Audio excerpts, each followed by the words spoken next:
Ladies and gentlemen, welcome back to Camerascore, where we discuss all things media. And this week we're talking about the return of the Mario Bros. Today we got Super Mario Galaxy. Now, does it live up to the hype? Is it a kid's movie with no substance? Let's find out. Let's first start with the positives.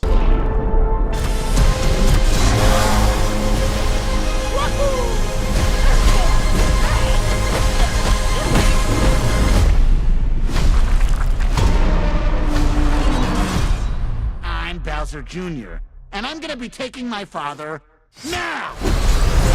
Alright, so getting right into it, obviously Illumination being involved, the animation is just leaps and bounds above everything else.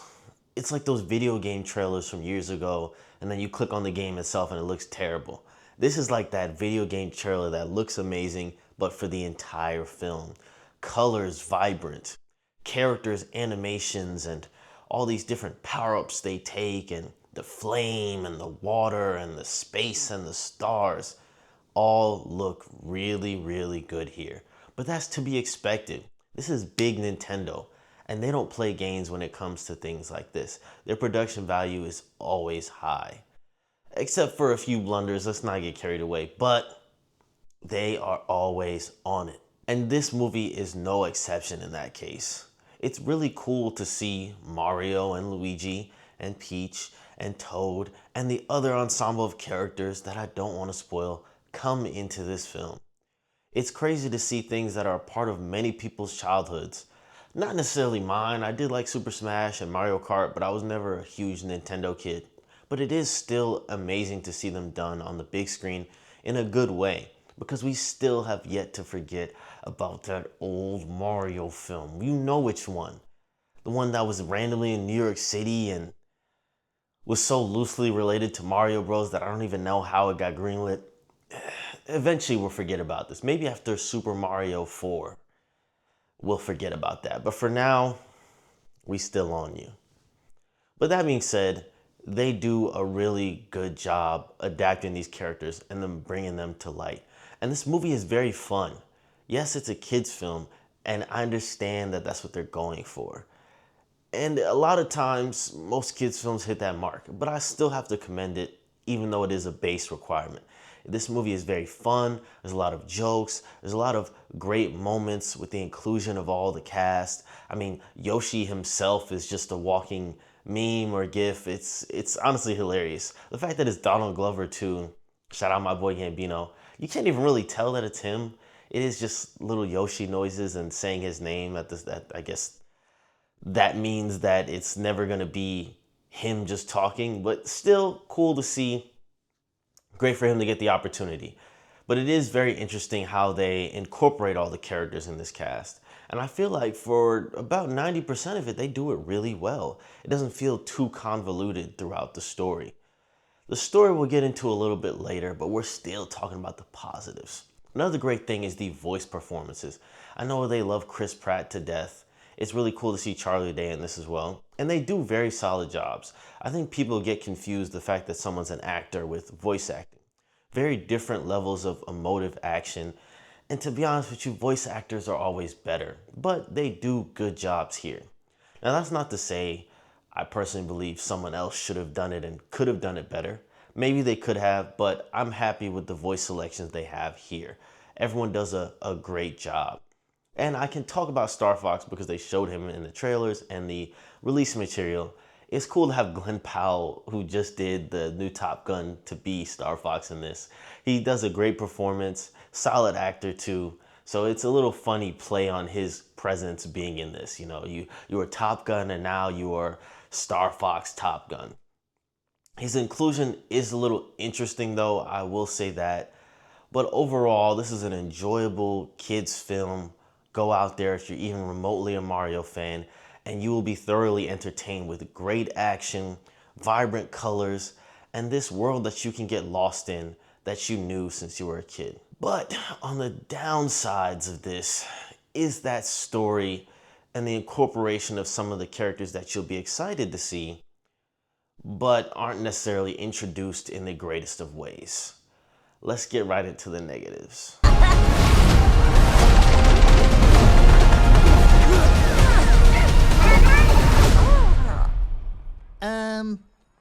this? Yoshi.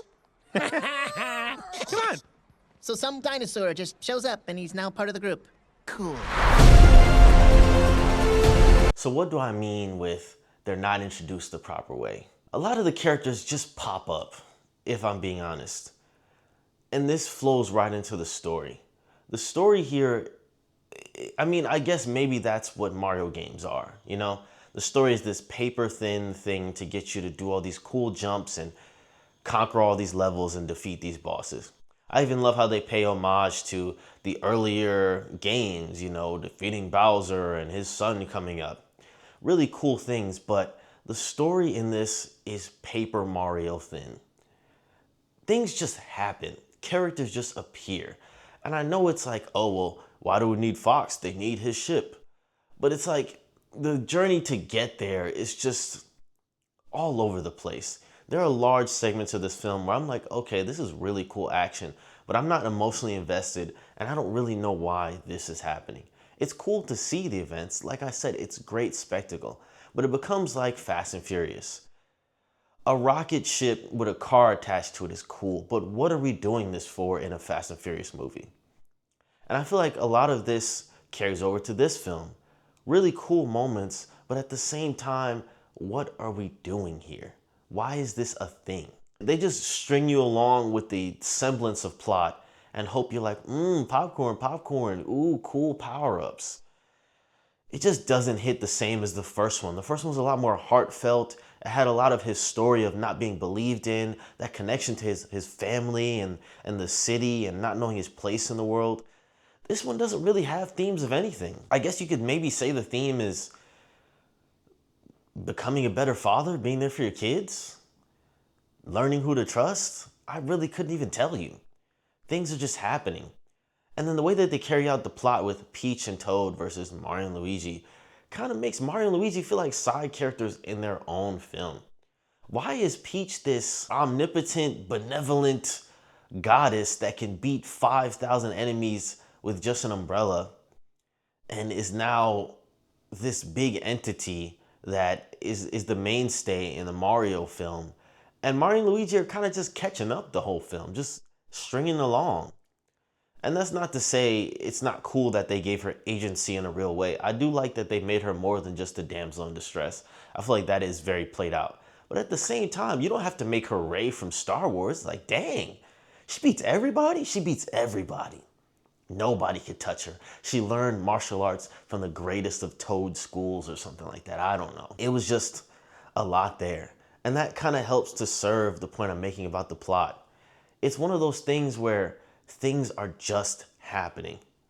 Events are just set up to give you this cool set piece, to give you this cool homage to, oh, look, they're doing almost another Mario level together. That's really cool. Ooh, Peach is floating with the umbrella. Ooh, that's really cool. But it's like, I love these moments and I'm sure kids are eating this up, but give us more substance. And I feel like this film is mostly entertainment value, very little substance. I think all the criticisms they had about the last film, which they were wrong about, can be applied to this film accurately. And I do love the cameos. That's not to say I'm not hoping for some Super Smash Bros. Movie in the future. That would be really cool. But at the same time, can we please just get this movie right first before we set up another thing? It's like that Batman vs. Superman film where they threw in Wonder Woman. We could have just relaxed. Like, it's cool to allude to her and then even the fact that they added that security cam footage of I'm building a team kind of thing, it was just all too ham-fisted thrown together, and I feel like a lot of that occurs here with some of the cameos in this film. Again, cool to see them. If you're a Nintendo fan, you might love it. But for me personally, I'm like, give me something substantial with my kids' film. I feel like Hoppers is another one that gave you some substance, that had something for adults and kids. This one, if you're an adult who doesn't really like Mario, I don't really know if there's anything here for you aside from cool spectacle. But I'm just here for the camera score. And even though I was ragging on the paper-thin plot and the useless cameos, or I guess semi-useful cameos, I still think there's a lot to enjoy here. And after all, it is a kids movie. A lot of times kids movies I consider great because they have appeal for adults and children. This one veers more on the children's side, and I'll allow them to have that. For me, I give this an 8 out of 10. Could also be a 7 depending on how much scrutiny you want to give this paper-thin plot. But at the end of the day, it's for little kids who play Mario Kart and go to Nintendo World and maybe played the Wii at some point in time to see their favorite characters running around, grabbing power-ups, even though I don't know why they invented new power-ups instead of using the ones we had. But that's besides the point. Using power-ups, having fun, going on adventures, saving princesses. It's for those people. But hey, you let me know in the comments. Maybe I'm wrong. Maybe this was way better than the first and the greatest video game movie to ever be made. You let me know, and I will see you guys next week at 5 p.m.